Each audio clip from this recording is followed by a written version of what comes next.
Welcome back to Longbox Diving, where we explore comics and story arcs pulled from the Longbox. New comic book day has passed. It is time to review the comics that we picked up this week, and this review is going to be of Dark Ages number 3. Unfortunately, you can see mine's got a little bit of that wave, but you know what? It's okay. So, Dark Ages number 3. This was written by Tom Taylor. Ivan Coelho is doing the art. And the first two books were fantastic. And then we get this book. All right. And there's a little bit of corniness going on in here, which is not, it's not so bad because it's set off with other things that are like, what? Now, this book was kind of my oh snap moment of the week. There are some very interesting moments in here, and there's also some, you know, kind of joke moments. So the first one is like this. All right. The art was great. That looks like the guy from My Hero Academia. I mean, doesn't it? But that's Johnny Storm.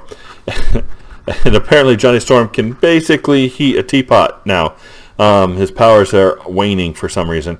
We also kind of have Doom, you know, and they're talking about what's going on and what Apocalypse, because they kind of tracked that Iron Man was taken by Apocalypse last episode or last issue, and we had some vampires going on, and Count Dracula was there. So Blade's with the team here, and you got Dr. Doom walking around, and he's going tick, tick, tick, tick.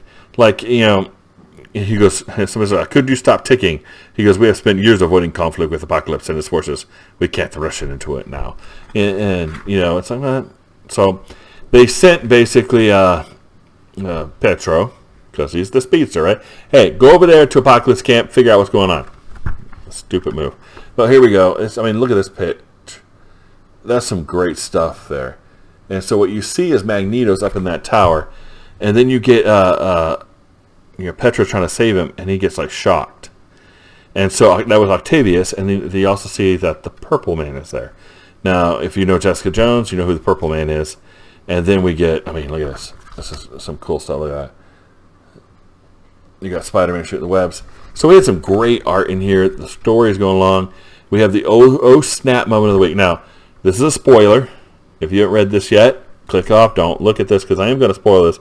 I mean, come on. It is Monday of the following week. You should be able to, you should have read it by now. Look at that. Pietro takes a spear and jams it right through Johnny Storm's chest.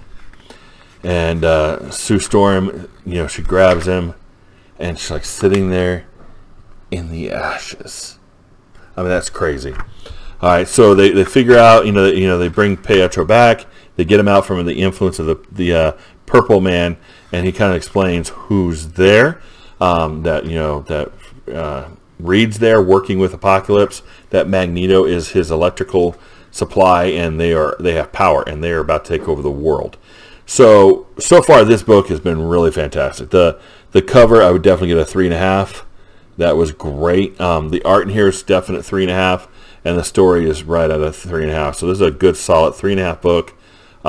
It's not the best ever, but it's not, I mean, it is really good. It's a really strong book. Oh yeah, you know, Pietro snaps, snaps the neck thing.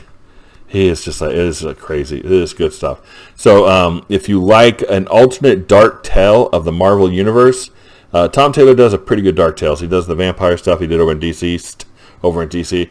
So, you know, his stuff on Marvel side has really come in hit and miss for me, but this has been solid. So, definitely recommend, if you have not picked up any of the Dark Ages stuff, you definitely need to start picking that up. It was fantastic. So that's it for this review for Dark Ages number 3, and we'll see you next time here in the Long Box.